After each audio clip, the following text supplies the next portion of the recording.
Hello guys, स्वागत है आपका मेरे यूट्यूब चैनल पे। लास्ट वीडियो में हमने यूज़ ऑफ मोटर कार देखा, ठीक है। आज हम उसके कुछ बचे कुछ टॉपिक्स हैं उसको कंप्लीट करेंगे। उसके बाद नेक्स्ट वीडियो में अपन स्टार्ट करेंगे अपना फ्रिंज बेनिफिट्स, जो मैं आपको बताया था। कुछ 5-6 पॉइंट है, उसको पढ़ना पड़ेगा।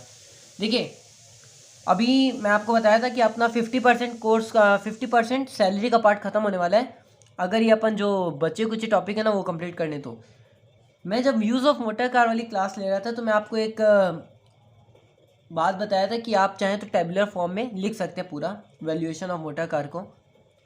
तो देखिए, आज मैं आपको टेबल दिखाता हूँ पहले, तो उसके बाद अपन नेक्स्ट टॉपिक अपने स्टार्ट करेंगे, ठीक है।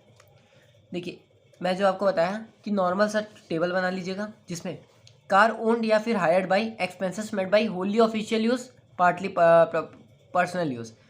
अगर होली ऑफिशियल यूज़ में है तो हर जगह देखिए नो वैल्यू नो वैल्यू। क्यों? क्योंकि अपन भी देखिए नील लेना था, ठीक है। पार्टली पर्सनल यूज़ के लिए तो ये पढ़ना पड़ता है। कार अगर एम्प्लॉयर की है और एक्सपेंसेस भी एम्प्लॉयर मीट कर रहा है तो 1.6 लीटर तक है या उससे कम है तो 1800 पर मंथ। क्या है ये? सीसी ऑफ इंजन ना, कितने सीसी की है गाड़ी जानते हो ना।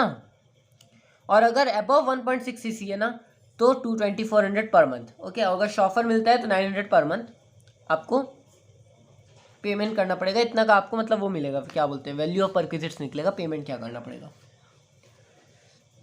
उसके बाद नेक्स्ट केस है, अगर कार एम्प्लॉय की है और एक्सपेंसेस एम्प्लॉयर मीट कर रहा है तो जितना actual amount of expenses incurred by the employer, जितना एम्प्लॉयर के द्वारा जितना भी एक्सपेंसेस इंकर किया गया है वो minus value of perquisites arrived in one above मतलब ऊपर। ये अपन पढ़े हैं, इसमें हार्ड लग रहा होगा ये वाला पॉइंट, तो मत पढ़िएगा, मेरे को बहुत हार्ड लगता था ये वाला पॉइंट क्योंकि।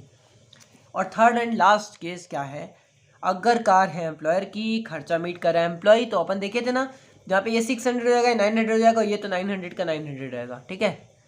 ये हो गया आपका, ये नॉर्मल सा ख़त्म था। मैं बताया था आपको मोटर कार इतना हार्ड नहीं है, और सच में हार्ड नहीं है। आप लोग क्वेश्चन करिएगा, अगर आपको कोई भी डाउट हो रहा है तो प्लीज़ मेरे को बताइए, मेरे को शेयर करिए अपना डाउट। मैं आपको डाउट जितना जल्दी हो सके उतना जल्दी क्लियर करके बता दूंगा, okay.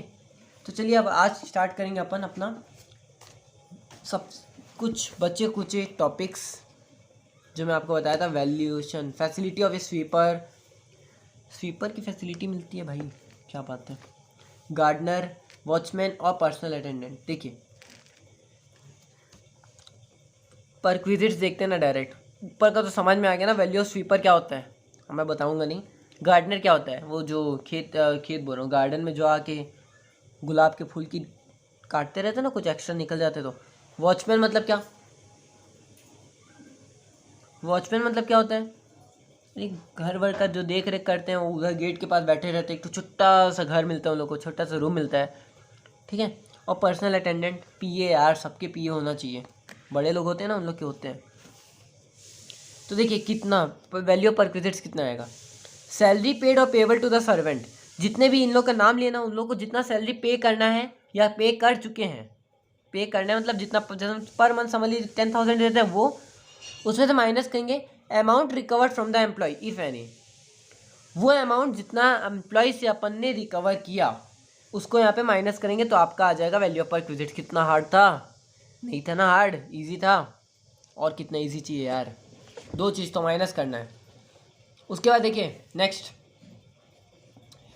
Facility of gas, electricity और वाटर। गैस की फैसिलिटी मिल रही है, सिलेंडर, अरे यार 1,000 रुपये का हो गया यार अब तो। इलेक्ट्रिसिटी ये भी बहुत महंगा है, वाटर ये भी बहुत महंगा है। इन तीनों में से किसी एक चीज़ की भी मिल जाए तो भी, और ये तीनों की मिल जाए तो भी। The value of perquisites shall be amount paid by the employer to the agency providers, ठीक है। गैस एजेंसी होती है ना, वैसे इलेक्ट्रिसिटी जो अपन को एमपीवी वाले जो होते हैं उन लोग को जो पैसा दे रहे हो, वाटर सप्लायर को जो पैसा दे रहे हैं, उतना पैसा जो एम्प्लॉयर ने दिया वो। और where such supply is made for from resource owned by the employer, cost of production per unit. पहले क्या लिखा, जितना अमाउंट एम्प्लॉयर पे कर रहा है किसको, जो प्रोवाइडर होते हैं, ठीक है, एजेंसी प्रोवाइडर को जितना भी आप पैसा पेमेंट कर रहे हो, पहला। दूसरा, अगर अगर जो है ना रिसोर्सेस वो एम्प्लॉयर के खुद के, मतलब उसकी खुद की एक गैस एजेंसी है, अमीर इंसान है भाई वो, मजाक समझ के रखे उसको, बहुत अमीर है वो, उसके पास खुद की गैस एजेंसी है, उसका खुद का एक तो पावर प्लांट है, इलेक्ट्रिसिटी जनरेशन प्लांट है, उसका एक तो खुद का वाटर सप्लायर है वो खुद ही, बहुत अमीर है वो। तो क्या करना है, cost of production per unit, जितना आपका कॉस्ट हो रहा है प्रोडक्शन का, पर यूनिट प्रोडक्शन का जो कॉस्ट है वो लिखिए, लेस करिए amount recovered from the employee if any, तो आपका आ जाएगा वैल्यू पर क्विजिट्स। अच्छा, अगर amount recovered from the employee नहीं है तो डायरेक्ट यही आ जाएगा ना, वैल्यू पर क्विजिट्स, खत्म। ये भी हार्ड था, थोड़ा सा हार्ड था यार, मेरे को तो थोड़ा सा हार्ड लगा। उसके बाद देखिए एजुकेशन फैसिलिटी। एजुकेशन फैसिलिटी मतलब अरे स्कूल की फैसिलिटी, पढ़ाई, सरस्वती माता की जय। सरस्वती पूजा में जैसे अपन को होता है ना, वैसे ही एजुकेशन फैसिलिटी अपन को मिल रही है यहाँ पे। कितना अच्छी चीज़ है यार, एजुकेशन फैसिलिटी सबको देना चाहिए मेरे हिसाब से। देखिए यहाँ पे क्या है, where an educational institute is itself owned and maintained by the employee. बताया ना अपना एम्प्लॉय बहुत अमीर है, उसकी खुद की एक स्कूल भी है, ठीक है, उसकी खुद की एक स्कूल भी है, ओके। तो वैल्यू शैल भी क्या होगा, education facility provided to the children of the employ. अगर एम्प्लॉय के चिल्ड्रन को अगर एजुकेशन फैसिलिटी मिल रही है तो if the cost of such education और the value of the benefit per child does not exceed 1000 per month nil. अगर value cost of such education, जो आपकी एजुकेशन की जो कॉस्ट आ रही है, ठीक है, या जो उसकी वैल्यू है वो 1000 पर मंथ से कम है या उतनी की 1000 पर मंथ है, तो आपका जो वैल्यू पर क्विजिट्स होगा वो नील होगा, ठीक है। और अगर if the cost of value exceed 1000 per month, तो cost of such education in a similar institution in or near the locality. तो कितना आपको पर क्विजिट्स लेंगे, ये अपना कॉस्ट की बात की है ना। आप समझ लीजिए आपकी स्कूल है, आपकी बोल रहा हूँ एम्प्लॉय की स्कूल है यहाँ पे, एक तो स्कूल है यहाँ पे, तो इस स्कूल में जितनी फीस लग रही है ना, इस स्कूल में जितनी फीस लगी है, जितना कॉस्ट लग रहा है एक बच्चे का, उतने रुपए का पर क्विजिट्स मान लिया जाएगा, ओके, ठीक है। और पर क्विजिट से माइनस कर देंगे अमाउंट रिकवर्ड, ऑब्वियस सी बात है, खत्म हो जाएगा।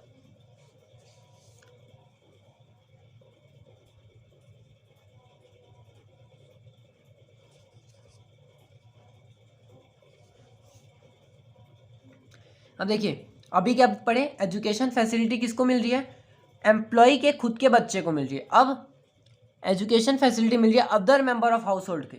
Other member of household मतलब आप समझ लीजिए अपन कहीं काम करने जा रहे हैं, अपने किसी भाई है छोटा सा, उसको अपन बोल रहे हैं भाई 11वीं 12वीं पढ़ना है, हमारे एम्प्लॉय की स्कूल में, हमारे एम्प्लॉयर की स्कूल में चले जाओ, तुम्हारा पैसा नहीं लगेगा।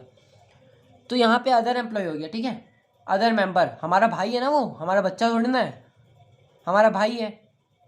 तो उस केस में आपका परक्विजिट्स वैल्यू कितना आएगा, तो cost of education in similar institution और नियर, ये जो सेकंड वाला केस था ना, यहाँ पे 1000 पर मंथ वाला डिडक्शन नहीं मिलता बस, ठीक है। कॉस्ट ऑफ सिमिलर एजुकेशन, ठीक है, जो आपकी जो सिमिलर इंस्टीट्यूट है आस पास में जो भी, ठीक है, वहाँ पे जितने रुपए लग रहे हैं एक बच्चे से उतना माइनस अमाउंट रिकवर्ड, आंसर आ जाएगा, ठीक है। और एजुकेशन फैसिलिटी जो है provided in any other educational institute to children or other household member of the company employ, the value of the facility shall be expense incurred by the employer. अब यहाँ पे क्या हो रहा है, अभी अपन क्या देखें, अपने एम्प्लॉयर अमीर है, उसकी खुद की स्कूल है। अगर अपना एम्प्लॉयर की खुद की स्कूल नहीं है तो वो क्या करेगा, आपके जो भी रिलेटिव हैं, आपके घर के जो भी है जिनको भी पढ़ना है, उसको किसी और इंस्टीट्यूट पे डाल देगा, बोलेगा जा भाई वहाँ चले जा, मैं फ़ीस दे दूँगा, आप मेरे को बिल लेके आना, मैं आपको फ़ीस दे दूँगा, ठीक है।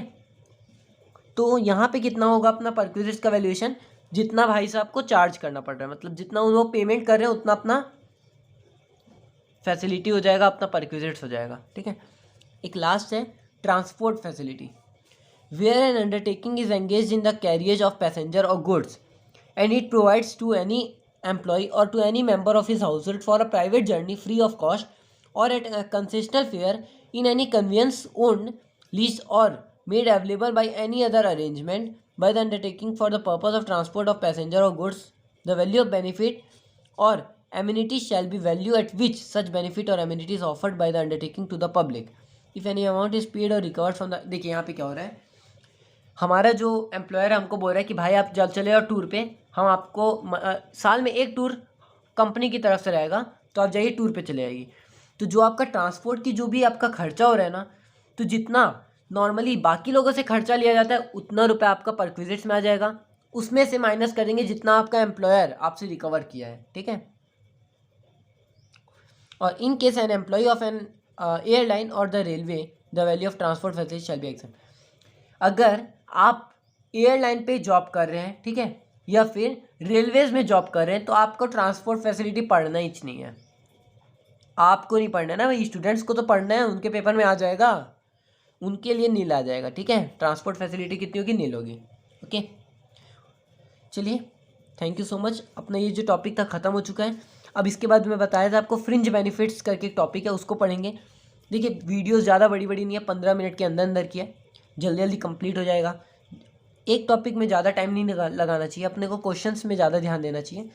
मेरे हिसाब से क्वेश्चंस बहुत ज़्यादा ज़रूरी होते हैं, क्वेश्चंस करने से प्रैक्टिस बढ़ती है। तो आप लोग ना थ्योरी को एक बार जल्दी जल्दी पढ़ लीजिए, कॉन्सेप्ट समझ लीजिए, उसके बाद आप क्वेश्चंस करते जाइए। जितने ज़्यादा क्वेश्चंस करेंगे ना उतना आपका फ़ायदा होगा। पेपर में क्वेश्चंस आते हैं, थ्योरी नहीं आएगी। अगर थ्योरी भी आती है ना, तो एक बार क्वेश्चंस बनने लगेंगे ना, थ्योरी अपने आप बनेगी, ठीक है। कॉन्सेप्ट समझ में आ रहा है? अगर कॉन्सेप्ट समझ में आ रहा है तो प्लीज़ लाइक करिए मेरी वीडियो, और जितना हो सके उतना शेयर करिए। Thank you so much for watching my video.